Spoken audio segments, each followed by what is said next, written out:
अर्जुन कैसे अपनी स्थिति का विवरण दे रहा है, जो निरंतर ऐसी स्थिति में जी रहे हो, अब वो सुनेंगे कृष्ण की।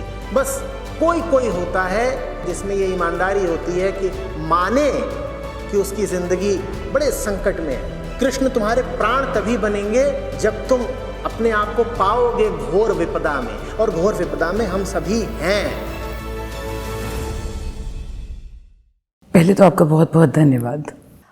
जब मैंने पशु क्रूरता के संबंध में काम करना शुरू किया था 1994 में, तो जागरूकता भी बहुत कम थी, लेकिन शायद उस तरह की इंडस्ट्रियल क्रूरल्टी भी बहुत कम थी जो हम अब देख रहे हैं। प्रोग्रेसिवली मीट की डिमांड के साथ, एंटरटेनमेंट की डिमांड के साथ, एक्सपेरिमेंट्स की डिमांड के साथ, और लोगों की तमाम तरह की विलासिताओं की अननेसेसरी डिमांड्स के साथ अब जिस कदर पशुओं पर, जिस क्वांटिटीज़ में पशुओं पर क्रूरता हो रही है, वो पहले मतलब बिल्कुल भी ना देखी थी ना सुनी थी। आज के डेट में 100 बिलियन लैंड एनिमल्स को, मतलब मछलियों को तो हम टनेज में गिनते हैं, उनकी तो गिनती ही नहीं है। 100 बिलियन लैंड एनिमल्स को हर साल काटा जाता है सिर्फ मानव भोजन के लिए। 90 बिलियन जानवरों पर हम एक्सपेरिमेंट्स कर देते हैं। ये सब जो है, ये क्या है? ये एक तरह का होलोकॉस्ट है जो हम बढ़ाते चले जा रहे हैं, और ये अनसस्टेनेबल है। ये शायद जहाँ हम खड़े हैं ये चरम सीमा है, ये चरम सीमा प्रतीत होती है।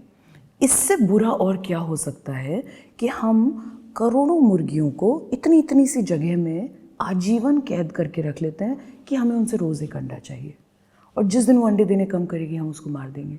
ये ना हमारे भारतीय संस्कृति में है इस प्रकार का पशुपालन, और ना हमारी इंसानियत की नियत ऐसी होनी चाहिए कि इस्तेमाल करो और खा जाओ।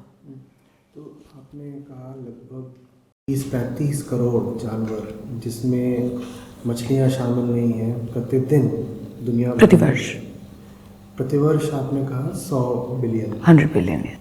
तो ये दुनिया भर में हो रहा है। भारत में आपने क्या देखा है? 94 में आपने काम शुरू करा था, तो 94 और आज में लगभग कितने गुना मोटे तौर पर प्रति व्यक्ति मांस की खपत बढ़ी होगी? Kinds of cruelty we can definitely talk about. The kinds of cruelty that did not exist in the past. तो इसमें आप रुझान क्या देख रही हैं? एक तो ये है कि खपत बढ़ रही है निश्चित रूप से, और वो प्रतिशत में नहीं बढ़ी है, वो कई गुना बढ़ी है, एक तो ये बात। दूसरा, कितने तरीकों से जानवरों के ऊपर हम हिंसा कर रहे हैं, और पिछले 20-30 साल में ही ये हिंसा इतनी ज़्यादा क्यों बढ़ी है? मैं आपसे सुनना चाहता हूँ, आपका अनुभव क्या रहा है? तो एक तो अब तादाद इतनी बढ़ गई है इंसानों की, उन सबको कुछ जिनका फाइनेंशियल स्टेटस जैसे ही एलिवेट होता है तो सीधे सब्ज़ी से मुर्गा खाने पे आ जाते हैं और समझते हैं कि ये शायद लग्जरी है।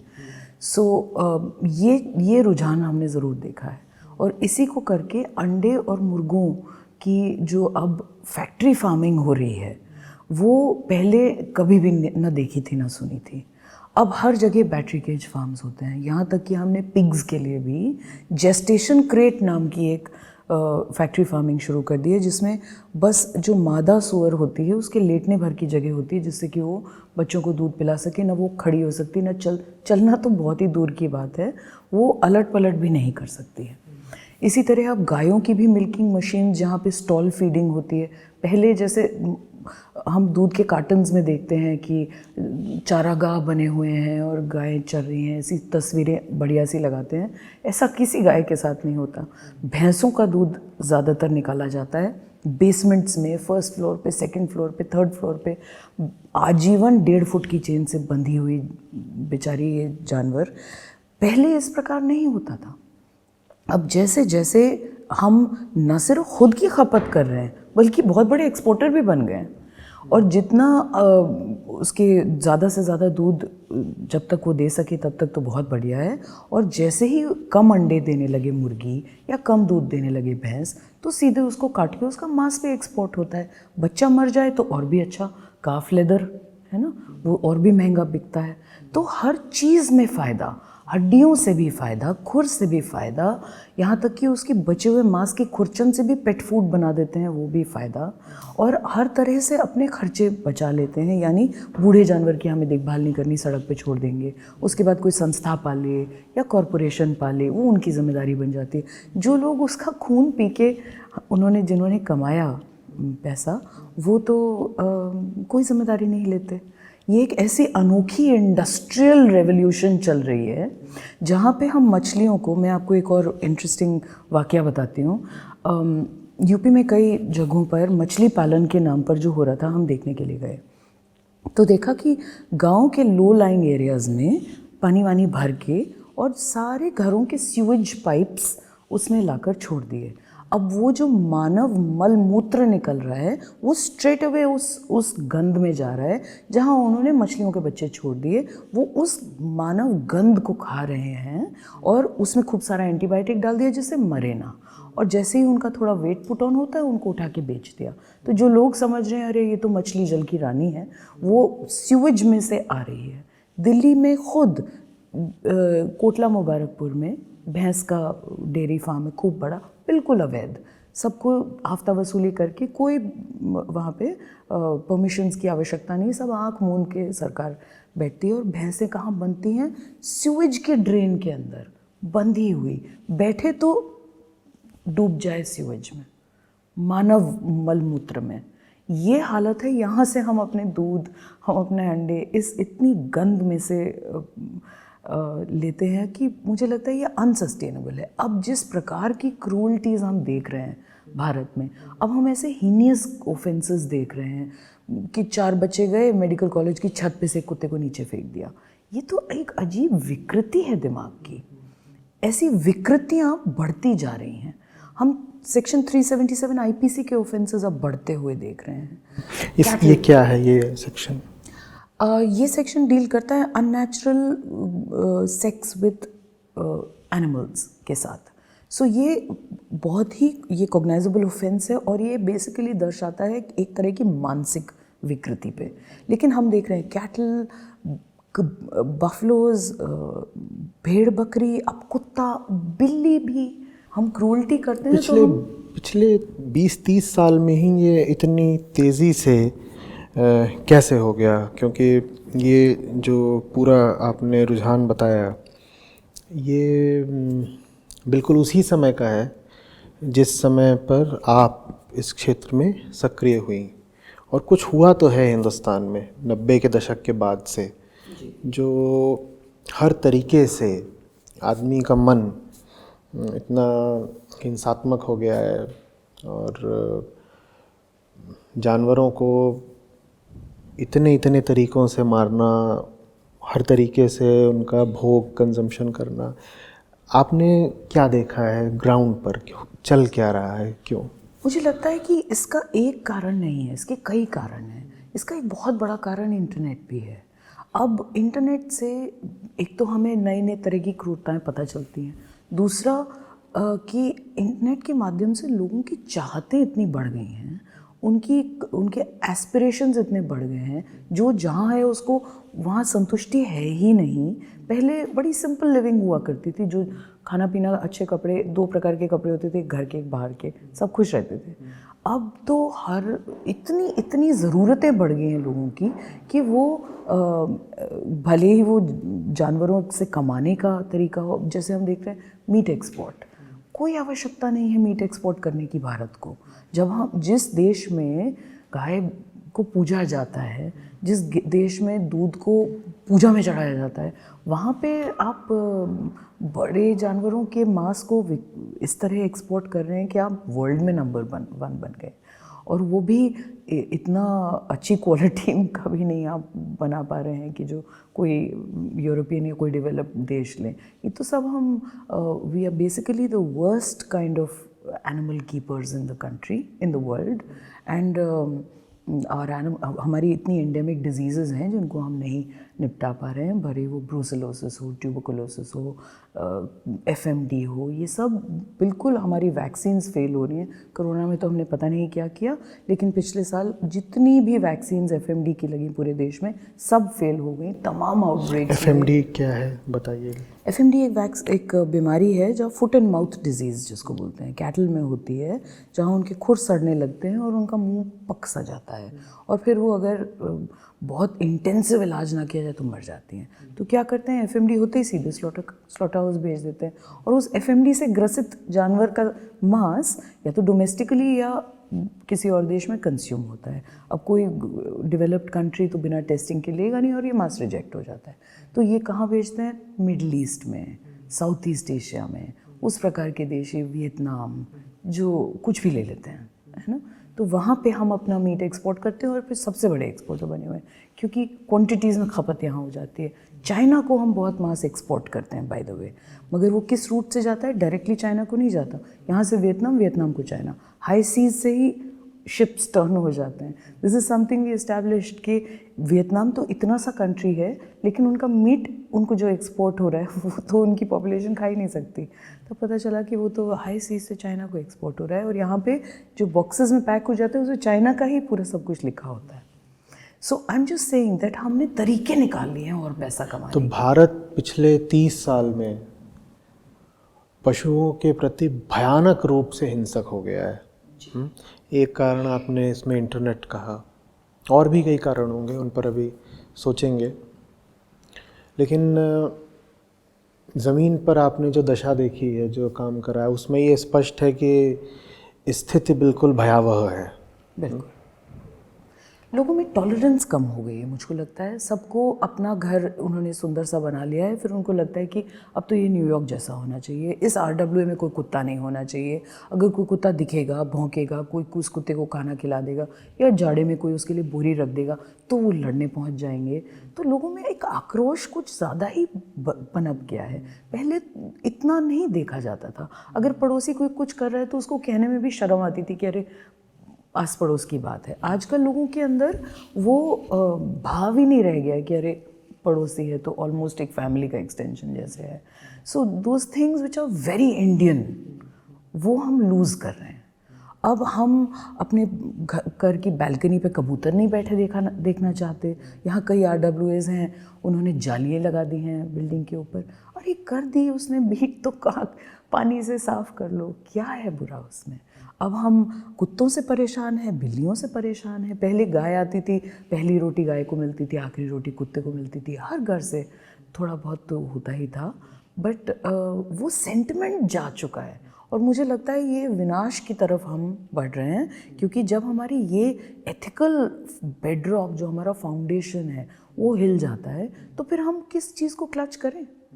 और ये तो चीज़ें ऐसी हैं कि जो हमें इंसान बनाती हैं। तो हम आधुनिक हुए हैं पिछले 30 साल में। आपने सन 94 में काम शुरू करा, सन 91 में भारत की अर्थव्यवस्था का उदारीकरण हुआ था। उसके बाद से हम और ज़्यादा आधुनिक हो गए। हमारे पास न सिर्फ विदेशी माल आ गया, विदेशी ब्रांड्स आ गए, बल्कि विदेशी विचार भी आ गया। और हमारे लिए ये प्रगति का पैमाना हो गया कि हम खुद बातचीत में, विचार में, खान पान में कितने ज़्यादा अभारतीय हैं, अन इंडियन हैं। तो जिसको हम मॉडर्निटी कहते हैं, और ख़ास तौर पे जो ये नई जनरेशन्स हैं, इनके नए नए नाम हम देते रहते हैं। 90s वालों को एक देते हैं, XYZ और मिलेनियल्स, और ये सब नाम हम देते रहते हैं। तो ये सब जो हैं, ये इंसानियत में और ज़्यादा गिरे हुए हैं। मैं इनको दोष नहीं दे रहा हूँ, इनकी शिक्षा ऐसी हुई, इनकी परवरिश ऐसी हुई, इन पे प्रभाव ऐसे पड़े, इनकी तो उम्र कम है, इनको मैं क्या दोष दूँ। लेकिन ये तथ्य है कि हिंदुस्तान की आबादी, और विशेषकर जो युवा आबादी है, वो और ज़्यादा हिंसक, क्रूर, असंवेदनशील और जानवरों जैसी ही होकर के हमारे सामने आ रही है। उम्मीद इन्हीं पर रखनी होगी कि ये कुछ कर सकते हैं। लेकिन ये बात भी सही है कि अगर हम प्रतिशत में देखें कि मांसाहारी किस एज ग्रुप आयु वर्ग में सबसे ज़्यादा हैं, तो शायद हम पाएंगे कि जो युवा पीढ़ी है इसमें ही मांसाहारियों का प्रतिशत सबसे ज़्यादा है। माने ज़्यादा संभावना यही होगी किसी घर में कि माँ बाप मांस नहीं खाते थे, बच्चा मांस खाता है। इस बात की संभावना कम होगी कि माँ बाप तो खाया करते थे लेकिन जो जवान लड़का निकला वो इतना संवेदनशील था और उसके ऊपर इतने अच्छे प्रभाव पड़े थे कि उसने मांस खाना बंद कर दिया या वो वीगन बन गया। ऐसी संभावना कम है। अनफॉर्चुनेटली मैं पहले वाली कैटेगरी को बिलोंग करती हूँ। मेरे माँ बाप नहीं खाते थे और मैं इतना खाती थी कि शाकाहारियों का मजाक उड़ाती थी और घास फूस खा रहे हो ऐसे करके ताने मारती थी। और 16-17 साल की उम्र तक मैंने मांस खाया और बड़े चाव के साथ खाया। और उसके बाद एक बार मेनका गांधी जी की संस्था पीपल फॉर एनिमल्स जो लखनऊ में थी, उनके साथ काम करते हुए कुत्ते को हम ड्रेसिंग कर रहे थे और उसके कीड़े वीड़े थे। दैट वाज प्रोबब्ली एक और इकलौती बार जब मैं बेहोश हो गई थी वो देखकर। देन आई रियलाइज्ड कि मतलब ये क्या कर रही हूँ मैं। ये आई मीन एक जानवर को बचा रहे हैं, दूसरे को खा रहे हैं, और वो जिसको हम खा रहे थे उसके माँ बाप भी थे, उसकी कत्ल किस प्रकार हुआ। जब ये सब हम सोचना शुरू किया, और इसके बारे में उस समय तो इंटरनेट नहीं था, कुछ नहीं था, तो सेल्फ स्टडी से जितना हम सीख समझ पाए तो मुझे शर्म आई अपने ऊपर कि मैं अपनी प्लेट में किसी के आंसू, किसी का खून, किसी की चीख पुकार परोस रही हूँ। और वो दिन था कि दैट वाज इट। वो एक तरह से बल्ब जल जाता है ना, तो वो बल्ब जल गया। बट लोगों में अब जनरली बच्चों में एक तरह का डिस्कनेक्ट आ गया है। वो बटर चिकन को एक मुर्गी के साथ रिलेट ही नहीं करते। अब ये जो लिशस और किन्हीं प्रकार की कंपनीज़ के एड्स हम देखते हैं टीवी पे, तो बहुत खुशी के साथ वो दिखाते हैं किसी जानवर का मांस, उसकी लाश, उसका शरीर, उसमें लोग खुशी मना रहे हैं और ये वो। किसी को अपनी अक्ल बिल्कुल दरकिनार कर देनी पड़ेगी उसको एंजॉय करने के लिए। लेकिन अब हम देखते हैं कि जो यंगर लॉट हैं, जिन्होंने कभी बूचड़ खाना नहीं देखा, जिन्होंने कभी जानवर का पालन देखा ही नहीं, कभी किसी मुर्गी के साथ इंटरैक्ट नहीं किया, या कभी किसी भैंस को हाथ नहीं लगाया, वो उनके लिए मांस is like another object, it's like tissue paper, है ना। तो ये डिस्कनेक्ट जो है वो मुझे लगता है बहुत घातक है। और जब ये डिस्कनेक्ट मिटाया जाता है तो हमें उत्साहवर्धक परिणाम मिलते हैं। मुझे लगता है बहुत बहुत जल्दी मिलते हैं। मतलब अगर हम ये जो युवा पीढ़ी है इसको ये दिखा सकें कि तुम जो खा रहे हो वो वास्तव में चीज़ क्या है, वो कोई इंडस्ट्रियल प्रोडक्ट नहीं है, वो किसी की देह है, किसी का शरीर है जिसके तुम्हारे ही जैसा खून था, जो जीना चाहता था लेकिन उसकी गर्दन काटी गई ताकि तुम थोड़ी देर के लिए ज़बान का स्वाद ले सको। ये चीज़ उनको अगर दिखाई जाए तो उस पर काफ़ी फ़र्क पड़ता है। दिखा तो हम ये भी सकते हैं कि गर्दन कटती भी नहीं है।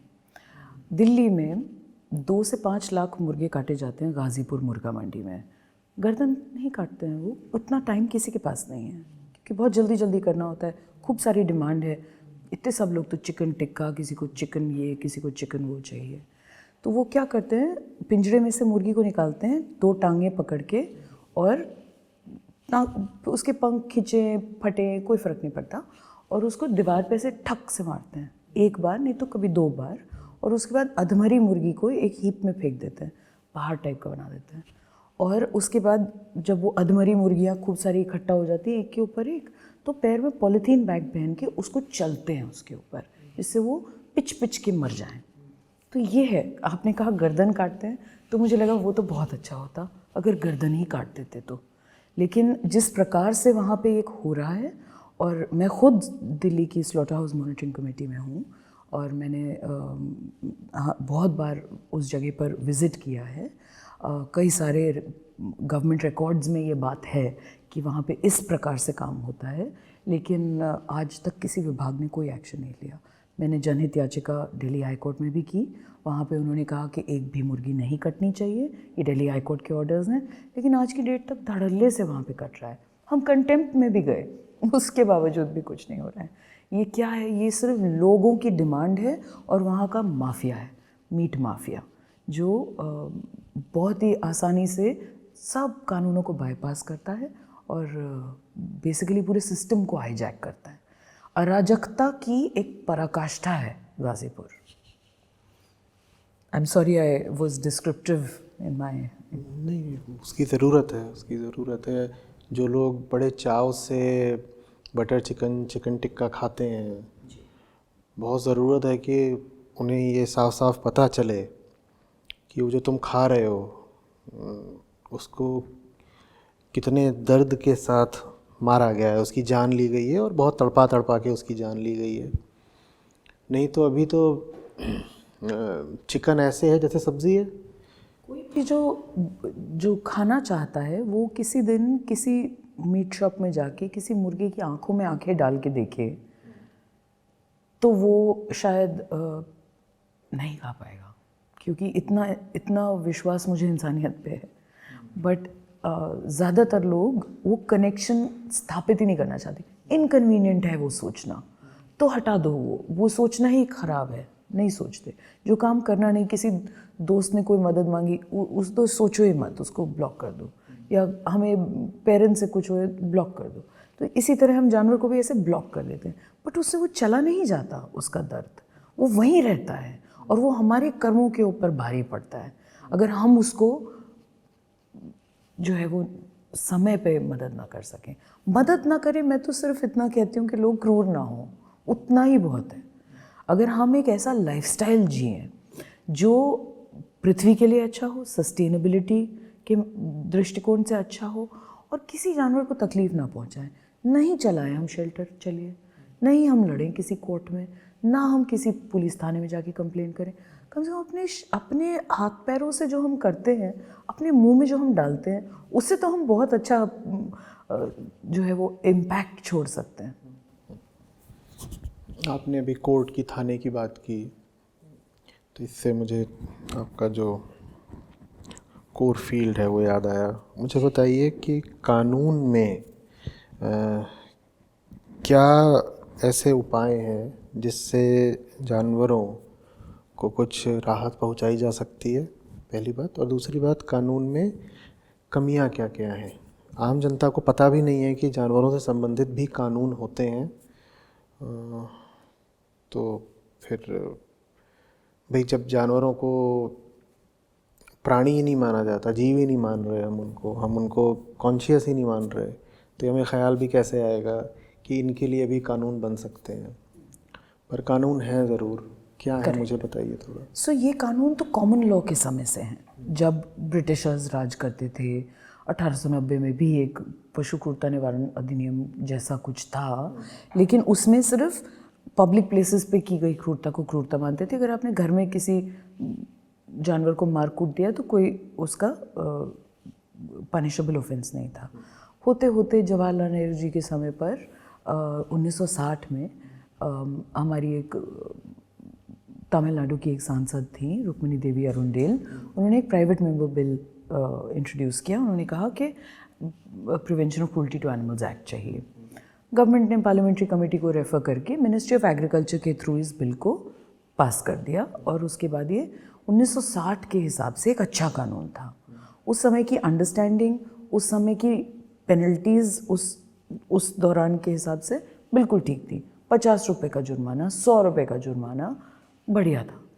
लेकिन अब 62 साल बीत जाने के बाद ये कानून थोड़ा सा बस कागज़ भर कर रह गया है, मगर हम अभी भी इसमें बहुत कुछ कर सकते हैं ऐसा जिससे कि हम जानवरों को राहत दे सकते हैं। एक तो ये समझना ज़रूरी है कि prevention of cruelty to animals act कोई इकलौता कानून नहीं है जानवरों के लिए। बहुत सारे कानूनों में प्रावधान होते हैं जानवरों से संबंधित। जैसे हमारा एक वाइल्ड लाइफ प्रोटेक्शन एक्ट है 1972 का, जो सारी वन्य जीवों के ऊपर लागू होता है, जो भारतीय वन्य जीव हैं। इसमें भी एक अमेंडमेंट आ रहा है। Prevention of cruelty to animals act में पेनल्टीज़ को इम्प्रूव करने के लिए भी एक अमेंडमेंट आ रहा है। इससे सबके लिए हम सरकार के साथ प्रयत्नशील हैं। मगर जो म्यूनिसिपल कॉरपोरेशन एक्ट्स होती हैं स्टेट की, हर स्टेट की अलग अलग होती हैं, वो बहुत ज़रूरी होती हैं। आवारा गाय जो बोलते हैं, ये जो बेचारी डेयरी से निकाली हुई गाय होती हैं, उनको कहाँ रखना है, सड़क के कुत्तों का क्या करना है, पिग्स का क्या करना है, पालतू कुत्तों को कैसे रजिस्टर किया, ये सब प्रावधान म्यूनिसिपल कॉरपोरेशन एक्ट में होते हैं। तीसरा नेक्स्ट एक्ट जो बहुत इम्पोर्टेंट है वो है खाद्य सुरक्षा एवं मानक अधिनियम, जिसको बोलते हैं food safety and standards act. क्योंकि इसमें 2011 के लाइसेंसिंग एंड रजिस्ट्रेशन रेगुलेशंस में बताया गया है कि किस प्रकार 3 प्रकार की चीज़ें चलेंगी: मीट शॉप, स्लॉटर हाउस और मीट प्रोसेसिंग यूनिट्स। ये कैसे बनने चाहिए, इनको कैसे जो है वो लाइसेंस या रजिस्ट्रेशन प्राप्त करना होगा। छोटे हैं तो रजिस्ट्रेशन, बड़े हैं तो लाइसेंस, और उसका क्लासिफिकेशन भी उसमें दिया हुआ है। तो इन रेगुलेशंस के माध्यम से, और इसमें तो पेनल्टीज़ बहुत ज़्यादा हैं, 2 लाख रुपए पर डे तक की पेनल्टीज़ हैं, प्रोवाइडेड कि कोई रिपोर्ट करे और उसको फॉलो अप करे। ये रिपोर्टिंग डीओ फूड सेफ्टी को हो सकती है, डेजिग्नेटेड ऑफिसर फूड सेफ्टी, ज़िले का एक अधिकारी होता है, उसको हो सकती है, या स्टेट के फूड सेफ्टी कमिश्नर को हो सकती है, या फिर food safety and standards authority of India जो भारत सरकार में है वहाँ पे हो सकती है, उनके सीईओ को या चेयरमैन को। अब ये तो हो गई जहाँ पे जानवरों को अवैध रूप से मारा जा रहा है। कानून ये है कि अगर जिस मीट शॉप या स्लॉटर हाउस या मीट प्रोसेसिंग यूनिट को लाइसेंस मिला है, उसको अपना लाइसेंस डिस्प्ले करके दिखाना पड़ेगा शॉप के बाहर। अगर डिस्प्ले नहीं है तो आप मान लीजिए कि उसके पास लाइसेंस नहीं है और आप उसकी शिकायत रेज कर सकते हैं। किसी भी मीट शॉप में जानवर को मारना अवैध है। मीट शॉप में सिर्फ मांस बेचा जा सकता है। जानवर को मारने के लिए स्लॉटर हाउस ही ज़रूरी है। अगर स्लॉटर हाउस के पास लाइसेंस नहीं है तो मतलब उसका चलना बिल्कुल भी नामुमकिन है। यहाँ सुप्रीम कोर्ट ने भी फैसले दे रखे हैं, यहाँ तक कि 17/2/17 is the date of a Common Cause versus Union of India order, where Supreme Court ने कहा कि उन सारे कानूनों को इकट्ठा करके जो स्लॉटर हाउसेस पे लागू होते हैं कि इनको हर स्टेट गवर्नमेंट को इम्प्लीमेंट करना है। तो बट कोई जाए तो सही, कोई स्टेट गवर्नमेंट को बोले तो सही कि यहाँ पे ये 4 दुकानें हैं जी, नहीं होनी चाहिए।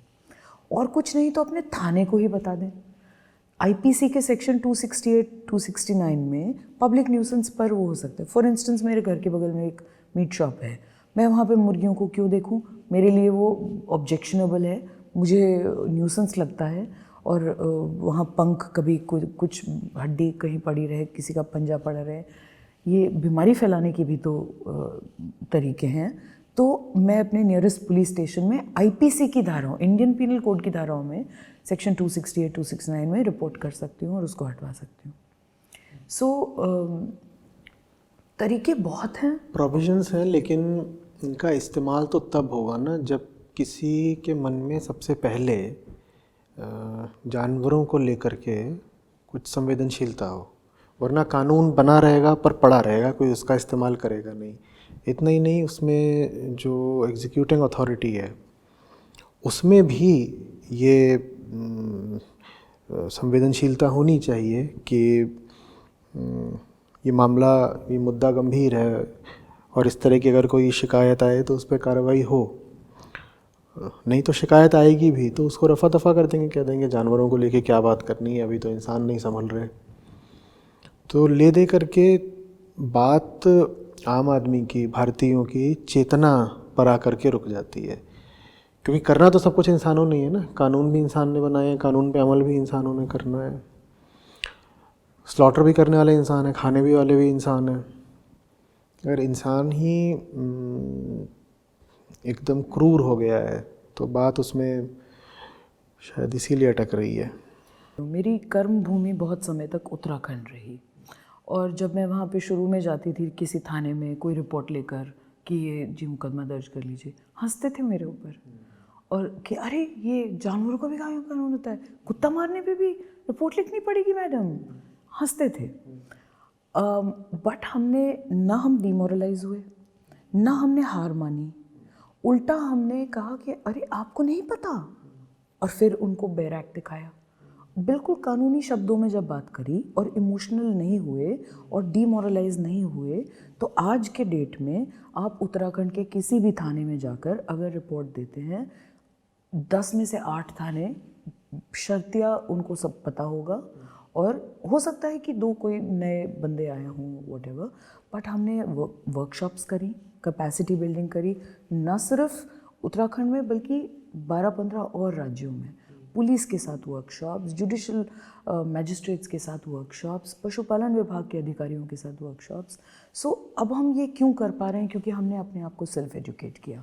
दूसरों को भी यही करना है, पहले अपने आप को सिखाना है, उसके बाद दूसरों को सिखाना है, और भले ही हमें बाल्टी से सागर खाली करना पड़े, हमें करते चले जाना है। आंकड़े बता रहे हैं कि जैसी हालत 5 साल पहले थी उससे ज़्यादा ख़राब हालत आज है, तो उस दृष्टि से बात अटक कहाँ पर रही है?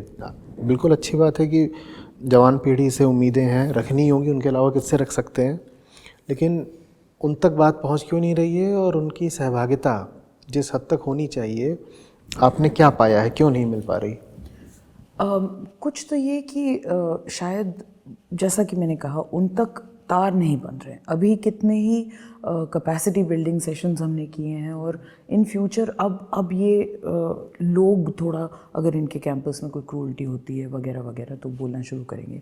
मैं फिर भी समझती हूँ कि वो बहुत ही टिप ऑफ द आइसबर्ग वाला प्रॉब्लम है। जो ज़्यादा बड़ी प्रॉब्लम्स हैं वो आती हैं इंडस्ट्रियल एनिमल एग्रीकल्चर से, जहाँ पे ऐसे ऐसे जायंट्स बैठे हैं, बड़ी बड़ी दूध की कंपनियाँ, बड़ी बड़ी अंडे की कंपनियाँ, एक नेशनल एग कोऑर्डिनेशन कमेटी भी है जो किसी भी तरह सरकारी नहीं है बट दिखती सरकारी है। इसी तरह जो है, ये जो बिग जायंट्स हैं, ये इन्होंने सब तरह से कानून को डिसमेंबर करके रखा हुआ है, और इन्होंने एक कल्चरल चेंज कर दिया। अब जैसे वाइट रेवोल्यूशन हम बोलते हैं, कोई डॉक्टर कुरियन हुआ करते थे। इससे क्या हुआ है, एक गाय का कितना हम दूध खींच लें और कैसे हम उसके बच्चे को एकदम नदारद कर दें वहाँ से, और कैसे हम ज़्यादा से ज़्यादा दूध को बेच सकें। इसमें कौन सी बहुत ही मानवता की विकास की बात है? ये तो विकास है ही नहीं। लेकिन यही कंपनियां अपने आप को विकास के नाम पर प्रोटीन बोलते हुए तमाम तरह से एक्सप्लॉइट कर रही हैं इतने लार्ज नंबर्स में, कि जो अगर हम यूथ को अभी डेवलप कर भी रहे हैं फेलोशिप के माध्यम से, कैपेसिटी बिल्डिंग के माध्यम से, ये कब अपने उस मुकाम पर पहुंचेंगे जहां ये इनको चैलेंज कर सकेंगे? इनको तो हमें ही चैलेंज करना अभी मुश्किल। नहीं, तो आप इसको ऐसे देख रही हैं कि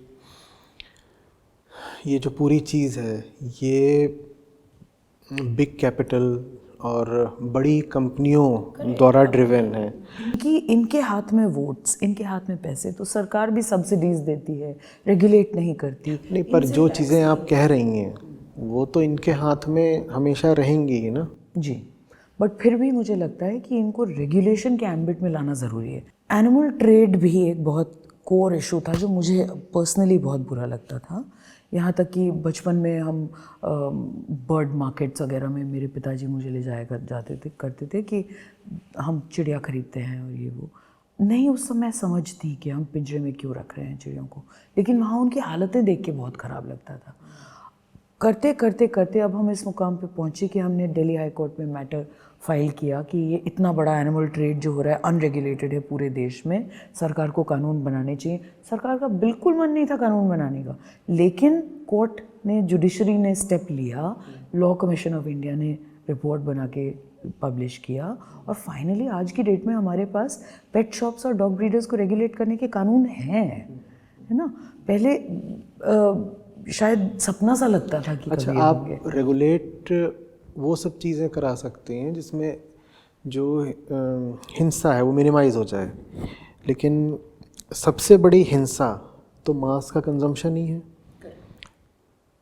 कानून के माध्यम से मांस खाने पर किसी तरह की वर्जना तो लाई नहीं जा सकती, जहाँ तक मैं समझता हूँ। हमारे संविधान के अगेंस्ट होगी। वो तो भाई लोग कह देंगे राइट टू फूड और इन चीज़ों में आ जाता है, फ्री विल, फ्री चॉइस। तो अगर लोगों को खाना है और लोगों में, और ख़ास तौर पर जवान लोगों में खाने की वृत्ति है और चाहत है, तो वो चीज़ चलती ही रहेगी ना, भले ही रेगुलेटेड होके चले। अब जैसे पश्चिम है, वहाँ तो रेगुलेशंस हैं और रेगुलेशंस को माना भी जाता है, लेकिन प्रति व्यक्ति मांस की खपत वहाँ तो भारत से 100 गुना ज़्यादा। तो जो रेगुलेशन का रूट है उसको आप, वो निश्चित रूप से बहुत आवश्यक है, पर वो कहाँ तक जा पाएगा। अब यहाँ पर अगर 5 लोग बैठे हैं और पांचों कह रहे हैं कि हमें मांस खाना है अभी शाम के 5 बजने वाले हैं, साहब हमें स्नैक्स में तो मांस ही चाहिए, तो कौन सा रेगुलेशन आकर के उनको वर्जित कर सकता है खाने से? एनिमल वेलफेयर और एनिमल राइट्स 2 अलग कॉन्सेप्ट्स हैं। एनिमल राइट्स में हम ये कहते हैं कि जानवर को मारो ही मत, बिल्कुल मत मारो, और वेलफेयर में हम ये कहते हैं कि कम से कम हम उसको क्रूरतापूर्वक व्यवहार ना करें उसके साथ। और पशु क्रूरता निवारण अधिनियम जो हमारा Prevention of Cruelty to animals Act है, उसमें भी मानव भोजन के लिए पशुवध को अलाउ किया गया है, मगर उसको अनावश्यक क्रूरता नहीं दी जा सकती, मारते हुए भी। अनावश्यक को बताने के लिए रूल्स हैं। उस रूल्स में बताया कि आपको निश्चेतन करना होगा, स्टनिंग करनी होगी जानवर को मारने से पहले, एक जानवर के आगे दूसरा जानवर नहीं मार सकते, कोई गर्भवती जानवर को नहीं मार सकते, इन्फेंट को नहीं मार सकते, बीमार को नहीं मार सकते, वगैरह वगैरह। तो वो रूल्स भी अब भारत सरकार बना रही है धीरे धीरे धीरे, बहुत मतलब इट्स लाइक चम्मच से सुरंग खोदना, बट हो रहा है। तो ये तो हो गया इंक्रीमेंटल वेलफेयर, लेकिन वो भी बहुत होता है। जब हम करोड़ों पक्षियों की बात कर रहे हैं जो पूरी ज़िंदगी पंख नहीं फैला सकते, सीधे खड़े नहीं हो सकते, गोल घूम नहीं सकते, एक के ऊपर एक बैठते हैं कभी कभी, उनको अगर इतनी जगह मिल जाए कि वो 4 कदम चल लें, तो ये उनकी ज़िंदगी बदलने के बराबर है। और उसके वेलफेयर की वैल्यू को हम कम नहीं आंक सकते। दूसरा, और इससे क्या होगा कि ऑब्वियसली उतनी जगह अगर फार्मर और दे रहा है तो उसकी थोड़ी सी कीमत भी ज़्यादा लगेगी। वो कीमत क्यों ना कम कंज्यूमर दे। अगर भैंस का बच्चा या गाय का बच्चा मेल पैदा हुआ है और वो उसको सड़क पे छोड़ दिया गया है और उसको फार्मर कहता है मैं तो बहुत गरीब हूँ, मैं नहीं पाल सकता, तो जो जिसने दूध खरीदा उसके प्राइस में ऐड होना चाहिए। ये सब मैटर्स अभी जुडिशरी में सब जुडिस है, ये सब the jury is out on it. तो इन पे मेरी उम्मीद कायम है। दूसरी बहुत बड़ी उम्मीद का ज़रिया ये है कि अब ऑल्टरनेटिव्स बहुत आ गए हैं, मीट के ऑल्टरनेटिव्स बहुत आ गए हैं। एक तो ये प्लांट बेस्ड ऑल्टरनेटिव्स हैं जो बिल्कुल मीट जैसे दिखते हैं और टेस्ट करते हैं, यहाँ तक कि चिकन, बीफ, मटन, ये सब के प्लांट बेस्ड ऑल्टरनेटिव्स आ गए हैं जो बिल्कुल मीट जैसे होते हैं और प्राइस में एक्चुअली कम होते हैं, रेडी टू ईट भी होते हैं, टू बी कुक्ड भी होते हैं, और बहुत सारी कंपनीज़ हो गई। पिछले 5 साल में मैंने इतनी कंपनीज़, कम से कम पहले तो एक आधा कंपनी का ही हमने नाम सुना था, कभी विदेश से मंगाया करती थी, कोई लंदन जाता तो हम कहते थे कि अरे वो प्लांट बेस्ड एग ले आना ज़रा। अब हम देखते हैं यहाँ पे प्लांट बेस्ड एग की 4 वैरायटीज़ हैं मार्केट में। तो अंडा, अगर मुझे अंडे की भुजिया खानी है तो मैं तो प्लांट बेस्ड एग खा सकती हूँ। तो बहुत ही ज़्यादा वैरायटीज़ प्लांट बेस्ड में तो आ गई हैं। और अब we are taking it 1 notch higher. अब हम सेल बेस्ड मीट बना रहे हैं जो एक्चुअली बिल्कुल मांस होगा लेकिन जानवर से निकला हुआ नहीं होगा। उम्मीद यही है कि ये जो आप प्लांट बेस्ड मीट और बाकी विकल्प कह रही हैं ये सफल रहें, और काश ऐसा हो सके कि इनके कारण आदमी का और जानवरों का जो संबंध है वो बदल सके। लेकिन अगर मैं आदमी के मन को देखूं तो मुझे आशंका है कि ऐसा होने नहीं वाला।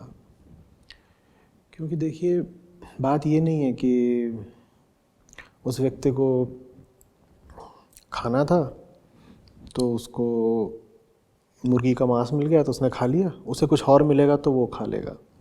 जो मुर्गी का मांस खा रहा है, आपने खुद ही कहा कि जानता तो वो है ही, बस उस विचार को वो अलग कर देता है क्योंकि वो इनकन्वीनियंट है।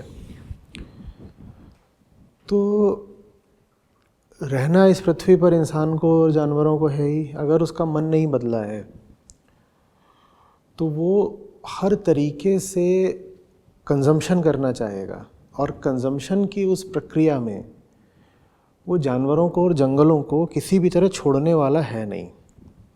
हाँ, ये हो सकता है कि वो काट के खाना कम कर दे क्योंकि उसको लैब मीट मिलने लगा है। कोई बात नहीं, लैब मीट मिल रहा है, ज़िंदगी और आसान हो गई है, तो और बच्चे पैदा करते हैं, तो और जंगल काटते हैं, और जंगल काटते हैं, तो जानवर अपने आप ही मर जाएंगे। पहले स्लॉटर हाउस में मरा करते थे, अब वो हैबिटेट डिस्ट्रक्शन की वजह से मर जाएंगे। तो एक और तो मैं यही कह रहा हूँ कि मेरी कामना यही है कि हम जो लीगल और टेक्निकल रूट ले रहे हैं वो सफल रहे, कि हम रेगुलेशन ले आते हैं जिससे कि लोग डर के मारे, कानून के डर के मारे जानवरों पर अत्याचार ना करें, और हम टेक्नोलॉजी ले आते हैं जिससे कि लोगों को मांस के विकल्प उपलब्ध हो जाएं और वो अत्याचार ना करें, और इससे निश्चित रूप से हमें कुछ सफलता मिलेगी भी। लेकिन जो मूल वजह है, अगर वो वजह है आदमी के मन में हिंसा का बढ़ना, तो वो हिंसा क्यों बढ़ रही है उसके मूल कारणों पर जाए बिना अगर हम दूसरे तरह के प्रयास करेंगे, लीगल, टेक्निकल इत्यादि इत्यादि, तो मुझे डर है कि हमें बहुत सफलता मिलेगी नहीं। और अगर सफलता मिल भी गई तो उस सफलता को ख़त्म करने के, न्यूट्रलाइज करने के इंसान नए नए तरीके खोज लेगा। अब जैसे एनिमल वेलफेयर की जो बात की, पश्चिम में एनिमल वेलफेयर भरपूर है। वहाँ पे आप किसी पशु पे ज़रा सी क्रूरता कर दें सड़क पर तो जुर्माना आपको भरना पड़ेगा। इसी तरीके से जो उनके स्लॉटर हाउसेस हैं वो वेल रेगुलेटेड हैं, ये सब है। लेकिन नॉट ऑल, लेकिन हाँ, इवन इन यूएस, कैलिफोर्निया वगैरह में भारत से ज़्यादा, मैं भारत की तुलना में जी, कह रहा हूँ। भारत में तो टोटल अराजकता। हाँ, तो भारत से बेहतर है हालत। लेकिन जानवरों पर अगर हम कुल क्रूरता देखें कि पृथ्वी के जानवर हैं और उन पर एक भारतीय कितनी क्रूरता करता है और एक अमेरिकी कितनी क्रूरता करता है, तो अमेरिकन वेल रेगुलेटेड एनवायरनमेंट होने के बावजूद जानवरों पर शायद 10 गुनी ज़्यादा क्रूरता करता है एक औसत भारतीय की अपेक्षा। तो रेगुलेशन निश्चित रूप से ज़रूरी है। आपने बिल्कुल ठीक कहा, एक चिड़िया पिंजड़े में बंद है, अगर हम रेगुलेशन के माध्यम से कुछ ऐसा कर सकें कि उसको थोड़ी जगह मिल जाए, थोड़े पंख फैला सके, वो तो बहुत अच्छी बात होगी। और आप जब बोल रही थी मैं कल्पना कर रहा था, मुझे सुनने में ही राहत महसूस हो रही थी कि अगर वैसी एक चिड़िया, मैं ही वो चिड़िया बन गया उतनी देर के लिए कि मैं मुड़ नहीं सकता, मैं हिल नहीं सकता, और मुझे आकर के कोई दयालु आदमी थोड़ी जगह दे दे तो मैं कितना उपकार मानूंगा। तो हाँ, तो बहुत कितनी अच्छी बात कर दी। तो ये निश्चित रूप से एक प्यारी बात है, आवश्यक बात है, होनी चाहिए।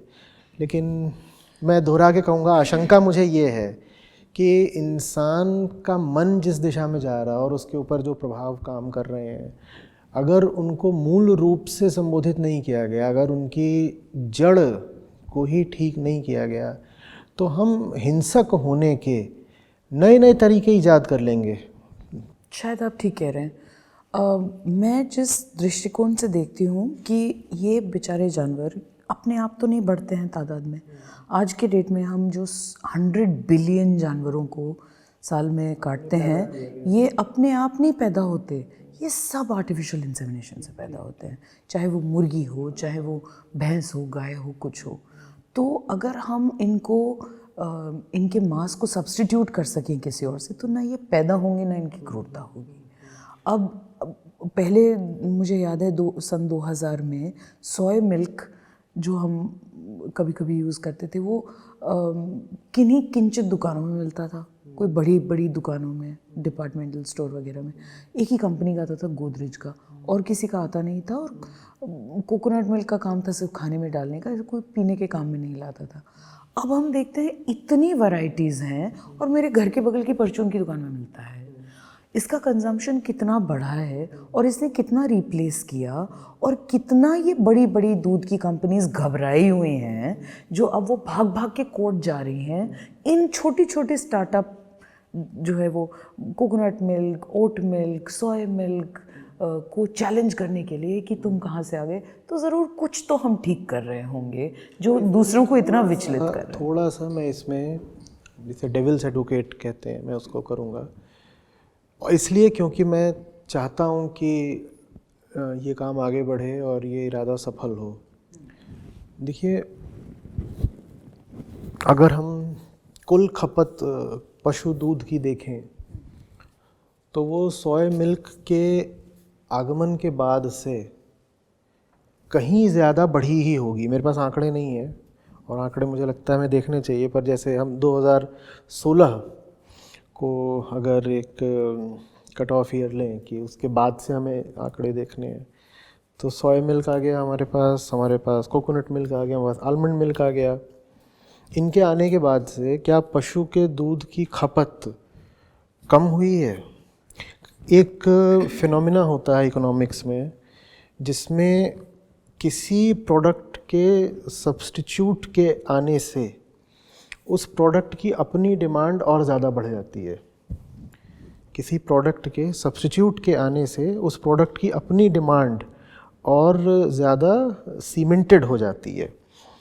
तो वो बहुत जल्दी एक इक्विलिब्रियम आ जाता है, वो 90-10 तरह का इक्विलिब्रियम आ जाता है, जिसमें वो जो 10% है उस प्रोडक्ट का सब्स्टिट्यूट या उस कंपनी का कॉम्पिटिटर, इकोनॉमिक्स में कंपनी कॉम्पिटिटर की तरह देखते हैं कि उस प्रोडक्ट का सब्स्टिट्यूट या उस कंपनी का कॉम्पिटिटर आ गया है, उसने एक्चुअली ये काम करा है कि उस 90% को और ज़्यादा मजबूत रीइंफोर्स्ड कर दिया है।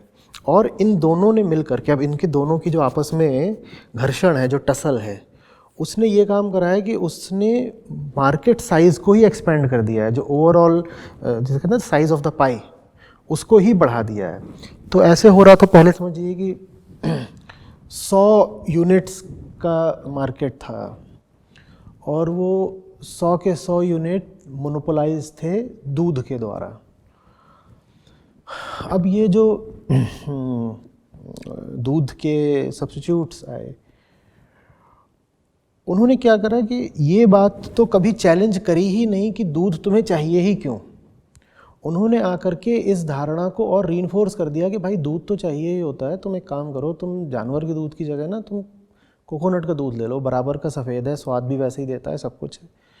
तो उसने इस चीज़ को कभी चैलेंज नहीं किया कि तुम्हें उस दूध की ज़रूरत नहीं है। उन्होंने बस एक उसका अल्टरनेटिव डाल दिया।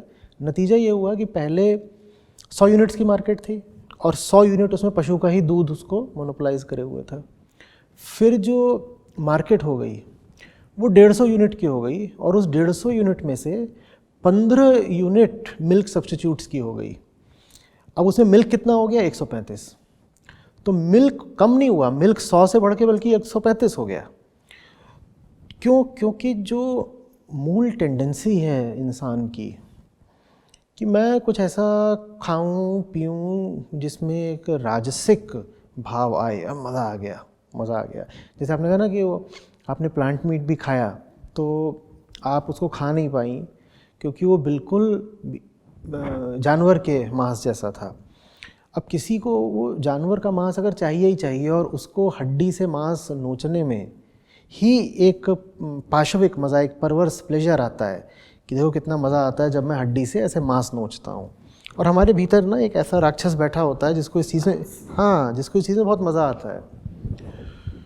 तो उस राक्षस को तो हमने कहीं चैलेंज ही नहीं करा, वो राक्षस तो बैठा ही हुआ है। हमने उसको क्या कह दिया कि ले भाई, ये जो है लैब ग्रोन है या प्लांट मीट है, इसको तुम ले लो।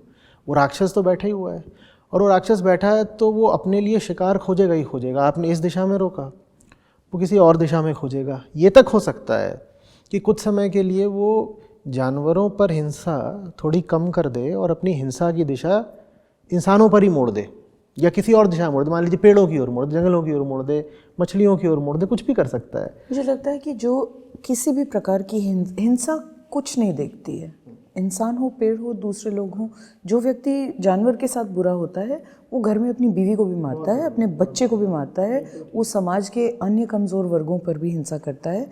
वो हिंसा does not know any language और any species. But you are right कि हमें रूट कॉज पे हिट करना चाहिए कि इतना आक्रोश और हिंसा क्यों हो रही है।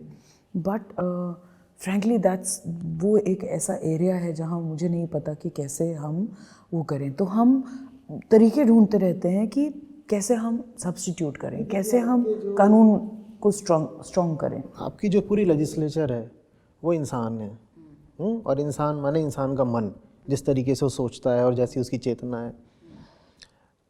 तो जिन्हें नियम बनाने हैं वो इंसान, जो एग्जीक्यूटिव है आपने उनको नियम बना के दे दिया, पर कार्रवाई और अमल तो उनको करना है, वो भी इंसान। जैसे आपने कहा कि वो थाने वाले हंस रहे थे कि अरे क्या कुत्तों की भी करना पड़ेगी। उसके बाद जिन्हें जाकर फरियाद करनी है, कंप्लेंट लिखानी है, वो भी इंसान, वो कंप्लेंट ही ना लिखाएं तो उस पर एग्जीक्यूशन कैसे होगा। तो जब तक, और जिन जो राइट्स एक्टिविस्ट्स हैं, जो कि मैं उनकी एनिमल राइट्स की बात कर रहा, जो कह रहे हैं कि साहब मेरा खाने का फ्रीडम है, मेरा ये है, मेरा वो भी इंसान। जब तक इनके मन को हम संबोधित नहीं कर रहे हैं तब तक फिर कहूँगा मुझे सोल्यूशन नहीं होगा, होलसम भी नहीं होगा। और जो हम बाकी सॉल्यूशंस निकाल रहे हैं वो बहुत ज़रूरी हैं, बहुत ज़रूरी हैं, लेकिन हम उन पर शायद निर्भर नहीं कर सकते। वो फिर वैसा ही होगा कि ह्यूमेन किलिंग ऑफ एनिमल्स। मैं इस फ्रेज़ को पढ़ता हूँ और हाँ, और मेरा खून बिल्कुल एकदम जमने लग जाता है कि ये किसी ने बोल कैसे दिया है कि जानवरों का मानवीय कत्ल, मानवीयता, इंसानियत के साथ जानवरों की हत्या, तुम क्या कह रहे हो। तो हम उस तरीके के फिर पाखंड में आ जाएंगे कि उसके पूरा ख्याल रखो और बड़े मानवीय तरीके से फिर उसकी गर्दन काट दो। तो जो आप कह रहे हैं, मैं जो देख रही हूँ कि एक राइट्स अप्रोच तो है, बट वो एनिमल के प्रिज्म से नहीं, वो ह्यूमन के प्रिज्म से होना चाहिए। कि इसलिए मत कंपैशन अपने दिल में लाएं कि जानवर को ज़रूरत है, बल्कि अपनी ज़िंदगी को एक नॉच ऊपर करें और एक ऐसी लाइफ जिएं जिससे हम खुद भी ज़्यादा संतुष्टि और स्वास्थ्य प्राप्त कर सकें और अपने एनवायरनमेंट को कम डैमेज करें, किसी और के लिए नहीं, अपने खुद के लिए। और उसमें एक विज्ञान और ज्ञान दोनों देखें। और अपने खुद के लिए जब हम कहते हैं कि अपनी ही बेहतरी के लिए जानवरों के साथ बेहतर व्यवहार करो, तो फिर ये पता होना भी ज़रूरी है कि अपनी बेहतरी निहित किस में है। कि मैं जो हूँ, मैं चीज़ क्या हूँ और वाकई कौन सी चीज़ है जो मुझे फ़ायदा देगी। देश की ज़्यादातर जनता है, मगर हम 10 बच्चे को चाहे उल्टियाँ लग रही हों, दूध तो पिलाते ही चले जाते हैं। और डॉक्टरों की हिम्मत नहीं होती बताने की कि होती थी कि इस बच्चे को दूध मत दो, भैंस का दूध पीने। भैंस का दूध क्या होता है? वो 4 पेट वाला हैवी बोन्ड क्रीचर है जिसका दूध ऐसे ही 4 पेट वाले हैवी बोन्ड बछड़े के लिए भगवान ने या प्रकृति ने बनाया है। अब हम उसको पिला दें सिंगल स्टमक्ड इन्फेंट को, ह्यूमन बेबी को, तो दिक्कत तो आनी है। हम कहाँ उसका दूध जो 400 किलो का भैंसा बनने वाला था, उसका दूध हम ऐसे किसी को पिला दें जो 70 किलो का इंसान बनेगा। So obviously there will be a problem. उसके न्यूट्रिएंट्स मैच ही नहीं करेंगे, उसको तोड़ने के एंजाइम्स ही हमारे अंदर नहीं होंगे। पहले मैं देखती थी कि डॉक्टर्स घबराते थे ऐसा बोलने में।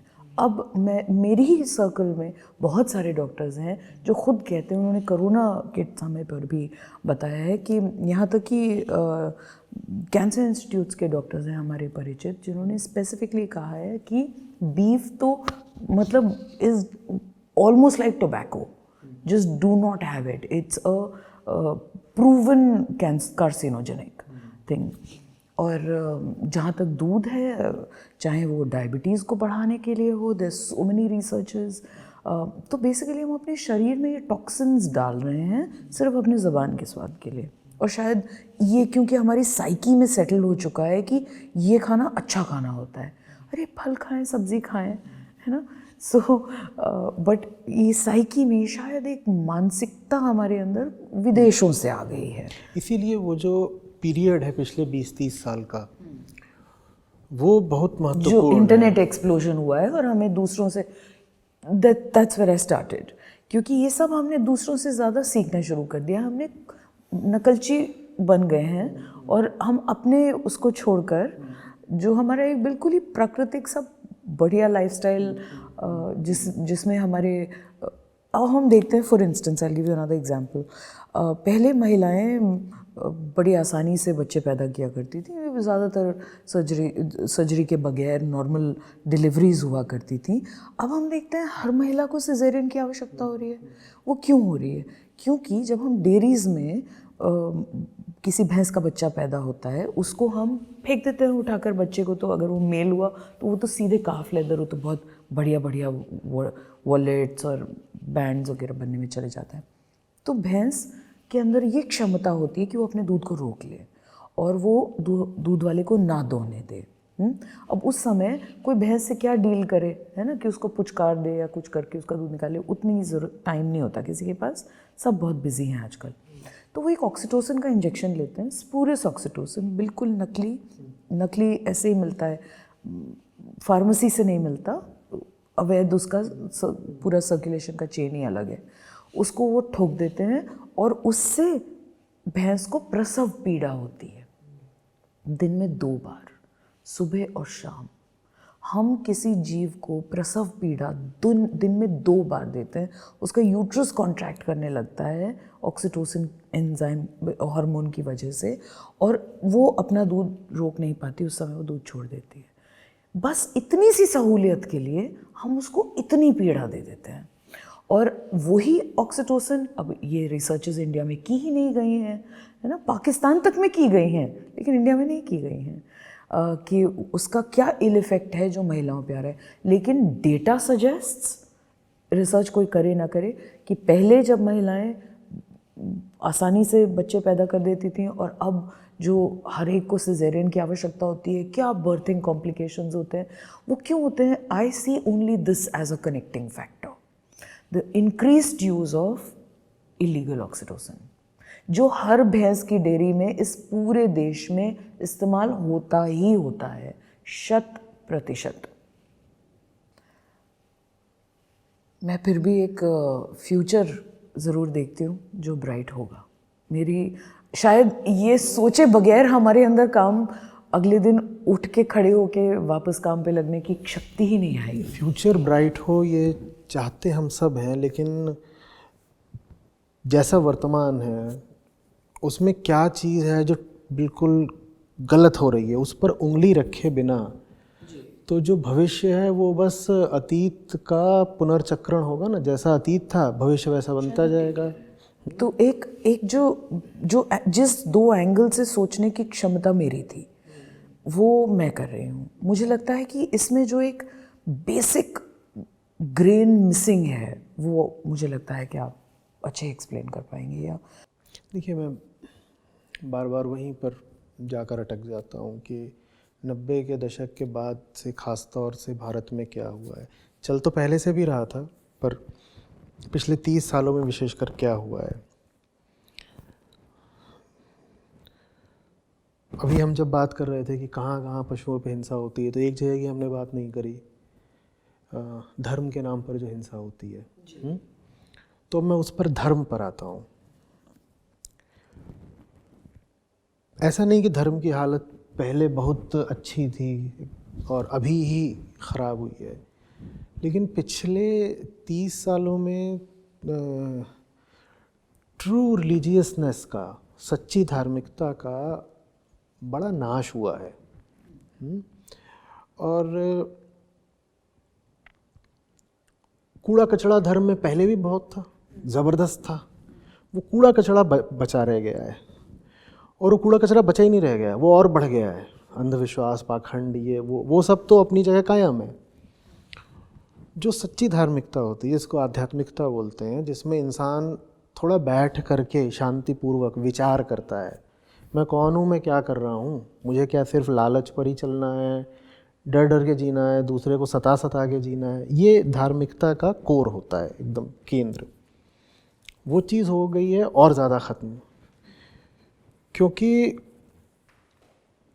जब पूरी व्यवस्था को ही, कंजम्पशन को ही बढ़ावा देना होता है, तो कंजम्पशन के रास्ते में सबसे बड़ी बाधा होती है एक सोचने विचारने वाला चित्त, जो समझ सके, जो ठहर करके विचार कर सके। आप उसको आसानी से लुभा नहीं सकते कि आओ मेरा माल खरीदो। किसी को अगर आपको लुभा करके अपना माल बेचना है तो सबसे पहले आपको उसकी बुद्धि ख़राब करनी होती है। जैसे विज्ञापन आते हैं सारे, ये क्या करते हैं, ये हमें मेडिटेटिव या कॉन्टेम्पलेटिव, ये हमें विचारशील थोड़ी बनाते हैं। ये तो हमें ऐसे बॉम्बार्ड करते हैं कि हमें सोचने समझने का मौका भी ना मिले, और हमें तरह तरह से ललचाते हैं। तो अगर आपको एक देश की पूरी आबादी को ही बस एक कंज्यूमर बेस बना देना है, उसको कस्टमर, ग्राहक ही बना देना है, तो ज़रूरी है कि उस आबादी की सोचने समझने की ताकत को कम किया जाए, नहीं तो आपका माल नहीं खरीदेंगे। सोचने समझने की को कम करने के लिए वैसे ही बहुत सारी ताकतें सक्रिय रहती हैं, बाहर भी, हमारे भीतर भी। काम वासना भीतर बैठी है, लालच भीतर बैठा है, 100 तरह के डर भीतर बैठे हैं, भ्रम, इग्नोरेंस, ये सब भीतर बैठे हुए हैं, पहले ही रहते हैं। एक चीज़ होती थी हमेशा जो इंसान को थोड़ा सा इंसान बना के रखती थी, और वो मैं उसी को कह रहा हूँ, आत्मविचार। व्यक्ति थोड़ी शांत ज़िंदगी जीता था, थोड़ी ठहरी हुई ज़िंदगी जीता था, जिसमें उसके पास ध्यान के लिए, और ध्यान से मेरा मतलब ध्यान की कोई विधि वगैरह नहीं, चुपचाप मौन ध्यान, आप बैठे हैं, सूर्यास्त हो रहा है, आपने उतनी देर में अपने जीवन पर कुछ विचार का व्यक्ति वो किया करता था। अब वो जो सेल्फ इंक्वायरी है, स्पिरिचुअलिटी का जो कोर है, वो बिल्कुल ध्वस्त हो गई है, एकदम ध्वस्त हो गई है। और सबसे ख़तरनाक बात यह है कि धर्म का मतलब पहले भी था, अब और ज़्यादा यही सब रूढ़ी रिवाज, पाखंड, तरह तरह की जो बिगॉटरी होती है, कट्टरवादिता, ये सब हो गया है धर्म का मतलब। हम जिन जानवरों को बचाना चाहते हैं, मुझे जहाँ तक ध्यान है आप एथीस्ट कहती हैं स्वयं को, लेकिन हम जिन जानवरों को बचाना चाहते हैं, वास्तव में उनको और हम इंसानों को भी बचाने का जो मूल ज़रिया है, देखिए वो अध्यात्म ही है। लेकिन अध्यात्म हो गया है ख़त्म, और मैं स्वयं चाहता हूँ कि जो सड़ा गला धर्म है वो मिटे। धर्म में जो तमाम तरह की बुराइयाँ, कुरीतियाँ, बेकार बकवास चीज़ें आई हुई हैं, जिसमें पशु बलि भी शामिल है, वो सब तो हटना ही चाहिए। लेकिन धर्म का केंद्र वही हमारी एकमात्र उम्मीद हो सकता है, उसके अलावा कुछ नहीं है जो जानवर को बचा सके, इंसान को बचा सके। और जब तक उसकी स्थापना नहीं होगी और तब तक मामला गड़बड़ी होता रहेगा। मैं इसीलिए युवा पीढ़ी को लेकर के और ज़्यादा सशंकित रहता हूँ, क्योंकि इनके मन में और ज़्यादा ये बात डाल दी गई है कि धर्म तो सड़ी गली चीज़ है। अब एक तरफ मैं सहमत भी हूँ इस बात से कि धर्म सड़ी गली चीज़ है, जिस तरह का धर्म आम जनता में प्रचलित है वो तो सड़ा गला है ही, लेकिन वास्तविक धर्म सड़ी गली चीज़ नहीं होता है, और वास्तविक धर्म ही है जो हमें बचा सकता है। और वास्तविक धर्म को जवान लोगों तक ले जाने के ज़रिए खोजने होंगे, पूरा प्रयास करना होगा, क्योंकि आपको भी उन्हीं से उम्मीद है, मुझे भी उन्हीं से उम्मीद है। धर्म is a very abstract thing, it's about doing the right things. जो हमारे एक तरह से कॉन्स्टिट्यूशन हमें देश की वो बताता है, हमारे देश का फंडामेंटल बेडरॉक होता है, वैसे धर्म हमारे जीवन का वो होना चाहिए। हमें कुछ ख़राब नहीं करना है या किसी को मारना नहीं है, गाली नहीं देनी है, ये किसी किताब में लिखा हो ज़रूरी नहीं है। This should come from inside and that is धर्म। लेकिन उसमें दिक्कत क्या आएगी? अब जैसे सैकड़ों बार मैं लोगों से अपील कर चुका हूँ, क्या सही है क्या ख़राब है, इसकी परिभाषा जो है तय करने के लिए आदमी को थोड़ा शांत और ठहरा हुआ होना चाहिए, है ना। आपको बहुत स्पष्ट दिखाई दे रहा है कि मुझे कुछ गलत नहीं करना है, मुझे किसी जीवित चेतना के साथ कुछ खराब नहीं करना है, लेकिन जो लोगों के कुतर्क आते हैं वो तो ये सिद्ध करने पर तुले होते हैं कि अगर आप जानवर को नहीं खा रहे हो तो आप खराब आदमी हो। अजीब अजीब से प्रश्न आते हैं मेरे पास भी कि अगर हम मुर्गियों को नहीं खाएंगे तो पूरे देश में मुर्गियाँ ही मुर्गियाँ हो जाएंगी, और कुछ अजीब इतने बेतुके सवाल कि मुझे लगता है कि ऐसे व्यक्तियों ने अपना दिमाग कहीं रख दिया है, दिमाग नहीं रख दिया, दिमाग या शायद सिर्फ बहस करने के लिए बहस कर दिमाग रहे हैं। उनका पूरे तरीके से सक्रिय है, लेकिन दिमाग उनका गलत केंद्र से सक्रिय है। तो वो जो केंद्र है ना, the centre you are coming from, उस केंद्र को सही करना, उसका डिस्प्लेसमेंट, उसको सही जगह ला के रखना, अगर नहीं रखा गया तो हमारे पास बहुत तर्क होंगे, बहुत बुद्धि होगी, बहुत टेक्नोलॉजी होगी, और उस सब का सिर्फ विनाशकारी इस्तेमाल हम करेंगे, जैसा कि आज भी हम कर रहे हैं। तो पशु बलि के संबंध में ये हमारा जो सेक्शन 28 है prevention of cruelty to animals Act का, ये अलाउ करता है, कानून हमारे देश का अलाउ करता है कि यदि किसी जानवर को मारा जा रहा हो मानव भोजन के लिए तो उसको रिलीजियस तरीके से मारा जा सकता है, यानी हलाल या झटका। उसका गलत मतलब लोगों ने निकाल लिया है कि हम तो मंदिर में भी काटेंगे, सड़क पे काटेंगे, ईदगाह में काटेंगे, मस्जिद में काटेंगे, या जहाँ पे भी कहीं। ये ऐसा बिल्कुल भी नहीं है। हमारे देश के कई हाई कोर्ट्स ने इस पर रूलिंग्स दी हैं कि एनिमल सैक्रिफाइस बिल्कुल ही निषिद्ध है, नहीं कर सकते हैं। हमारे Prevention of cruelty to animals act में सेक्शन 11(1)L लगता है इसके ऊपर, जो कॉग्नाइजेबल ऑफेंस है, लेकिन लोग रिपोर्ट नहीं करते। अब मैंने ये मुहिम चलाई क्योंकि मैं उत्तराखंड में कई सारे हमारे मंदिर वहाँ पे हुआ करते थे जहाँ पे भैंसों को काट के पहाड़ के नीचे फेंक रहे हैं, कभी बकरों के मेमनों को ला रहे हैं, उनको काट रहे हैं, और बेचारे बिल्कुल ऐसे लोग जिन्होंने कभी नीचे उतर के ट्रेन तक नहीं देखी है, पहाड़ में ही कहीं रहते हैं, बेटा चला गया फौज में, कोई एक पंडित ने बोला कि ये तो इसको बकरे को नहीं मारोगे या भैंसे को नहीं मारोगे तो तुम्हारा बेटा सकुशल नहीं रहेगा। भटके हुए लोग हैं ये, भटकाए गए हैं, और इनको जब हमने फाइनली, अगर हम समझाने बैठते, कितना समझाते, किस किस को समझाते, तो एक हाई कोर्ट का ऑर्डर लिया, उसके बाद डिस्ट्रिक्ट्स में जाकर, गांव-गांव में जाकर जन चेतना गोष्ठियाँ करी थोड़ी बहुत, और हाई कोर्ट का ऑर्डर बता दिया भाई नहीं कर सकते। आज के डेट में पिछले साल दशहरे पर ब्लड डोनेशन कैंप्स लगे 16 जगहों पर, कि अगर खून बहाना है तो अपना बहाओ, और वैज्ञानिक दृष्टिकोण से दूसरों की जीवन बचाने के लिए बहाओ। ये चीज़ें हमने कई जगह पे तो कर दी, लेकिन अभी भी बकरा ईद पर हम ये नहीं कर सक रहे हैं। क्यों नहीं कर पा रहे हैं बकरीद पर ये? ऑपोजिशन इज़ वे मोर। अगर हम कहते हैं कि भाई ये तो पार्क है, बच्चों की खेलने का, यहाँ मत करिए, तो जी हमारा तो धर्म है, हमारा तो आर्टिकल 25 है। अरे भाई, तो आर्टिकल 25 तो हमारा भी है या किसी का भी है, सभी का है, पूरे देश का है। बाकी भी तो आर्टिकल्स हैं, ज़रा वो भी तो पढ़ लें भाई। जानवर को भी तो अभी आर्टिकल 21 भी तो है, आर्टिकल 51 ये जी आपकी फंडामेंटल ड्यूटी भी तो है। हम वो भी तो देख लें कि हम कत्ले आम ना मचा दें। मगर जो हम कत्ले आम देखते हैं, और इस देश में या इस शहर की बात नहीं, दुनिया भर में जो हम बकरा ईद पे देखते हैं, वो इतना विभत्स हो चुका है कि लोग अपने छोटे बच्चों को बैठा के उनके मुंह पे वो लगाते हैं। हमने कितने फेसबुक पर ऐसे विभत्स फ़ोटो देखे हैं, छोटे बच्चों को, बच्चे रो रहे हैं, क्योंकि प्राकृतिक रूप से तो बच्चा घृणा करेगा ना इस प्रकार की क्रूरता के साथ, लेकिन हम उसकी मानवीयत को मार देते हैं। यही चीज़ मैंने देखी जब मैं कसाई बाड़ों वगैरह में जाती हूँ, कभी इंस्पेक्शन, कभी विज़िट, कभी कुछ भी करने के लिए, या कभी रिपोर्ट करने के लिए। छोटे छोटे बच्चों को लाते हैं, 5-6 साल के बच्चों को, 7 साल के बच्चों को, और वो बच्चे बेचारे सहमे से एक कॉर्नर में बैठ के रो रहे हैं या कुछ।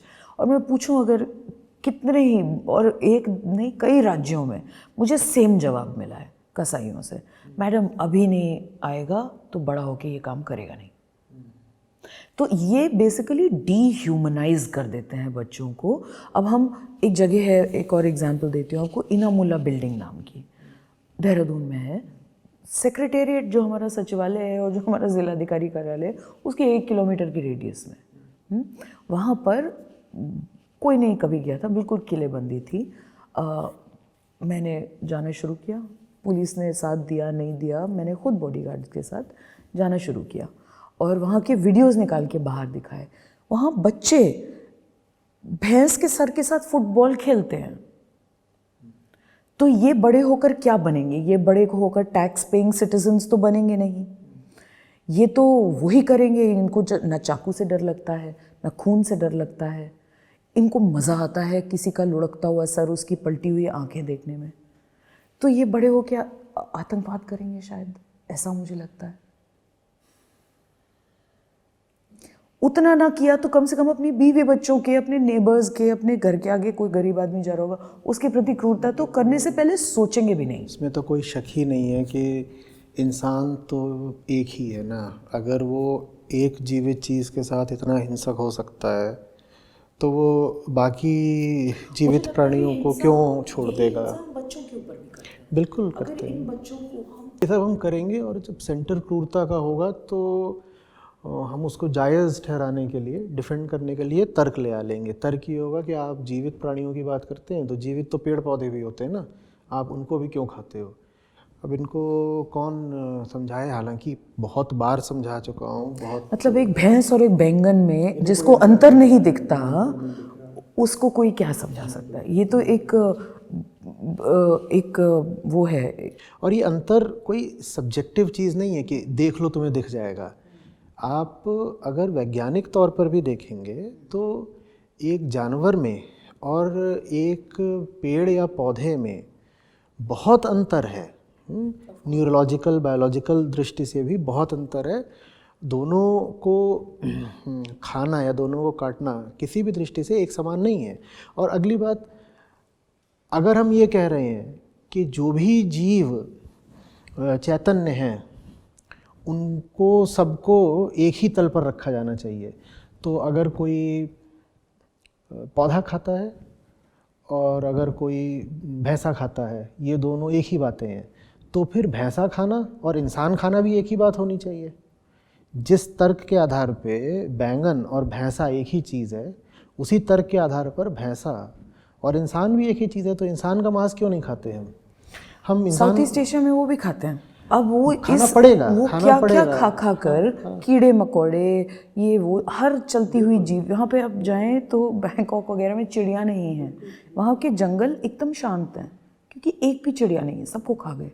बट एनीवे, मैं ये कह रही हूँ जो भैंसा खाता है वो क्या इसलिए भैंसा खाता है कि बेचारे बैंगन को बहुत डर लग रहा होगा या घास बहुत परेशान हो रही होगी, तो वो ये भी जान ले कि भैंसा हवा खा के तो बड़ा नहीं हुआ। बिल्कुल बिल्कुल। तो भैंसे ने भी तो उनको एक खाया, भैंसा खाना, तो हमने बेसिकली डबल क्रूरटी बिल्कुल। अगर आपको पेड़ पौधों से प्यार है और आप कह रहे हैं कि मैं उनको पेड़ पौधों को नहीं खाता, मैं तो भैंसे को खाता हूँ, तो एक भैंसा 10 गुना ज़्यादा खाता है घास और ये ग्रेन्स, और तब जा कर के अगर वो 400 किलो का है तो उसने 4000 किलो का घास, पत्ता, अन्न ये सब खाया है तब बना। और इतना ही नहीं है, पानी का कंजम्पशन उसने ज़बरदस्त करा है। तो ये दुनिया जिसमें पानी की इतनी कमी है, जहाँ कह रहे हैं कि अगला विश्व युद्ध पानी पर लड़ा जाएगा, वहाँ पर मांस खाना फूड सफिशिएंसी की दृष्टि से भी और वाटर रिसोर्सेज की दृष्टि से भी, हर दृष्टि से गलत ही नहीं है, एक अपराध है। लेकिन अब कुतर्क करना है तो कोई कुछ भी कर सकता है और करता रहेगा जब तक कि भीतर ही कुछ उनके सही नहीं हो जाता। उस सही होने को मैं अध्यात्म कहता हूँ, जहाँ आपको ये बात बिल्कुल ठीक ठीक भीतरी तौर पर समझ में आ जाए कि देखो, बेईमानी करके, कुतर्क करके, फालतू शब्द या बुद्धि चला करके कुछ मिलना है नहीं। आप नुकसान तो अपना कर ही रहे हो और लगातार कर रहे हो। उस समझ के साथ ही मुझे लगता है कंपैशन, करुणा भी विकसित होती है और वही आखिरी समाधान है। लेकिन वो आखिरी समाधान तो बहुत धीरे धीरे आएगा, हम उसका इंतज़ार नहीं कर सकते। तब तक में आप जो कर रहे हैं वो बहुत बहुत अच्छा काम है और मेरी हार्दिक शुभकामनाएं उस काम के साथ हैं। और जितना आपको सहयोग समर्थन मिल सकता है, लोग दें, ये देश दे, जो कुछ भी करा जा सकता है इस काम को आगे बढ़ाने के लिए, ये सबसे पुनीत काम है जो आप कर रही हैं। ये काम आगे बढ़े, सही नियम कानून स्थापित हों, लोगों पर ज़ोर पड़े नियमों को मानने का, न्यायालयों में याचिकाओं और निर्णयों के माध्यम से सही एक माहौल बने जिसमें कम से कम जो हमें कानून उपलब्ध हैं उनका समुचित पालन हो, ये बहुत आवश्यक है। और जिसके अंदर स्वयं की जागृति ना हो, कम से कम कोर्ट के ही ऑर्डर मान ले। हम कब तक इंतज़ार करें कि उसकी स्वयं की जागृति आएगी? वास्तव में आदमी के इतिहास में ऐसा कभी रहा नहीं है कि पूरी की पूरी जनसंख्या ही जागृत हो गई है। मेरे ख्याल से ये युग ही खराब है। बट चूंकि हमें इन समयों में जीना पड़ रहा है, तो हम कम से कम अपनी ओर से जो भी कर सकते हैं वो करने में अगर हम पीछे रह गए तो शायद नहीं ठीक होगा। क्या सोचना है ये ज़रूरी नहीं है, हमें कैसे सोचना है ये बहुत ज़रूरी है। तो अगर यही बंद करवा दिया है जो आजकल के टीवी इंटरनेट लोगों ने, वो बताने लगे हैं क्या सोचो रादर देन कि कैसे सोचो, तो वो ये भी नहीं बता रहे हैं क्या सोचो, वो उठा करके विचार को बस घुसेड़ देते हैं। उसमें वो इतनी भी तकलीफ़ नहीं उठाते कि आपको कहें कि मैं आपको बता रहा हूँ कि क्या सोचिए। वो बस वहाँ से एक कंटेंट है, वो आपके दिमाग के भीतर आ गया। हम बचते ही नहीं हैं, हम हैं ही नहीं, हमारी कोई इंडिविजुअल सत्ता है ही नहीं। हम वही हैं जो हमें मीडिया दिखा रहा है या माहौल दिखा रहा है, वही हम पूरे तरीके से बन जा रहे हैं। और मीडिया और माहौल का लालच इसी में है कि लोग और ज़्यादा कंज्यूम करें। उस कंज्यूमशन की चपेट में जानवर आ रहे हैं और बहुत तगड़े तरीके से आ रहे हैं, क्योंकि वो एक बहुत बड़ा रिसोर्स है। जैसा आपने कहा, उनकी हर चीज़ का एक इंडस्ट्रियल इस्तेमाल मौजूद है, चाहे वो उसका दूध हो, मांस हो, उसकी खाल हो, उसका फर हो, सींग, हड्डी, खुर, उसके खून में से भी वो अलग अलग तरीके की चीज़ें निकाल करके उसका लेबोरेटरी इस्तेमाल हो जाता है। तो जब ये रिसोर्स मौजूद है पृथ्वी पर, तो जो लालची मन है वो इस रिसोर्स का इस्तेमाल तो करेगा ना। एक तरीके से नहीं कर पाया, दूसरे तरीके से करेगा। इस लालची मन को तो थोड़ा शांत करना, इसको थोड़ा ठिकाने लगाना। 24 आवर टीवी नहीं आया करता था, कुछ नहीं, लोगों के पास शाम को कुछ नहीं तो एक कप चाय पीते समय अपने साथ बिताने का 1 घंटा होता था। वो खुद देखते थे कि मुझे क्या, मैं इतने में खुश हूँ, अगर मेरी छोटी गाड़ी में मैं खुश हूँ तो मुझे बड़ी गाड़ी चाहिए क्यों, मुझे यहाँ से वहाँ पहुँचने के लिए तो चाहिए। और basically just things in life, क्यों कर रहा हूँ मैं ये, क्या करना चाहता हूँ, अपने अंदर डीप डाइव करके। देखिए, जब आपके पास बहुत कामनाएं नहीं होती ना, तो आपको बहुत दौड़ने की ज़रूरत नहीं होती। जब आपको बहुत दौड़ने की ज़रूरत नहीं होती तो आपके पास ठहर कर ज़िंदगी को देखने का, जानवरों को, लोगों को देखने का, खुद को देखने का समय होता है। जैसे ही माहौल आपके भीतर ज़बरदस्त रूप से डिज़ायर्स पैदा कर देता है, ये पाओ, ये करो, ऐसे नहीं करोगे तो तुम पीछे रह गए, तुम्हारे पास भी ये होना चाहिए, अरे तुम अभी वहाँ घूम के नहीं आए, ये सब, जैसे ही आपके भीतर बहुत सारी डिज़ायर्स पैदा कर दी जाती हैं, अब आप रुकोगे नहीं कुछ देखने के लिए, क्योंकि आपको लगेगा ये तो समय की बर्बादी है ना रुकना। आप लगातार दौड़ोगे। जब आप लगातार दौड़ोगे तो वो जो विचारशीलता है, रिफ्लेक्टिवनेस, वो बिल्कुल ही गायब हो जाएगी आपकी ज़िंदगी से। अब आपके पास डब्बा बंद मीट आएगा, ना आपके पास समय है, ना आपकी नीयत है कि आप एक क्षण को भी विचारो कि ये क्या चीज़ है, मेरे हाथ में कहाँ से आ गई, इसके अंदर जो है वो वास्तव में क्या है, और जो है उसके भीतर, उसको खाने का वाकई मुझे कोई हक है, मैं ये क्या कर रहा हूँ अपने, हाँ, हक। तो उसके मांस को मैं अपना मांस बना रहा हूँ, अपनी ज़बान के स्वाद के लिए मैं ये सब कर रहा हूँ, और फिर मैं 50 तरीके के फालतू तर्क देता हूँ कि तो मैं प्रोटीन के लिए कर रहा हूँ, ये तो मैं इसके लिए कर रहा हूँ, फलाने अमीनो एसिड्स इसमें होते हैं, और ये सब बातें। तो ये बातें भी कब, जब कोई आकर के आपको थोड़ा सा चुनौती देता है, आपको थोड़ा सा परेशान करता है, तो आप इस तरह की बातें उसके ऊपर फेंक करके अपने आप को जस्टिफाई करके चल लेते हो। ये सब आपको नहीं करना पड़ेगा अगर आप के मन में इतनी हबड़ तबड़ न मची हो, ये पाना है, यहाँ पहुँचना है। अगर आप इतने डरे हुए ना हो, एक आंतरिक इग्नोरेंस ना हो इतनी ज़्यादा कि खुद कुछ जान नहीं पा रहे भीतर से, तो बाहर से जो कुछ आ रहा है बस उसको ही स्वीकार करके उसको अपनी ज़िंदगी बना लिया। तो एक लार्जर चीज़ चल रही है इस युग में कि प्रोडक्शन बहुत ज़्यादा है, और उस प्रोडक्शन को खपाने के लिए लोगों को मजबूर किया जा रहा है कंजम्पशन के लिए। क्योंकि जितनी प्रोडक्टिव कैपेसिटी आज इंसान की है टेक्नोलॉजिकल रिवॉल्यूशन के कारण, इतने प्रोडक्टिव तुम कभी थे ही नहीं ना। अब दिक्कत है कि इंसान की कंज्यूम करने की जो कैपेसिटी है वो बॉटलनेक है। उधर फैक्ट्री है, फैक्ट्री कितना भी माल पैदा कर सकती है, लेकिन पैदा करके क्या होगा, खरीदने वाला चाहिए। खरीदने वाला तब खरीदेगा जब उसका मन करेगा खरीदने का। तो माल बेचना है तो खरीदने वाले के मन को इस तरीके से बर्बाद कर दो कि वो हर समय बस खरीदने की सोचे। कैसे? उसको बोल दो कि तुम्हारी ज़िंदगी का उद्देश्य ही है भोग, और हैप्पीनेस लाइज इन कंजम्पशन, उसको ये सिखा दो। अब ठीक है, अब फैक्ट्री है, फैक्ट्री उधर पैदा करती जाएगी, और इधर हम खरीदने वालों को भी मजबूर करते जा रहे हैं खरीदने के लिए।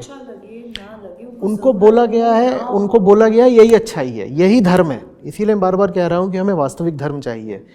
इंसान एक सामाजिक प्राणी, बाद में एक धार्मिक प्राणी है। तो अगर आप उसको सही धर्म नहीं देंगे तो गलत चीज़ को धर्म समझ लेगा।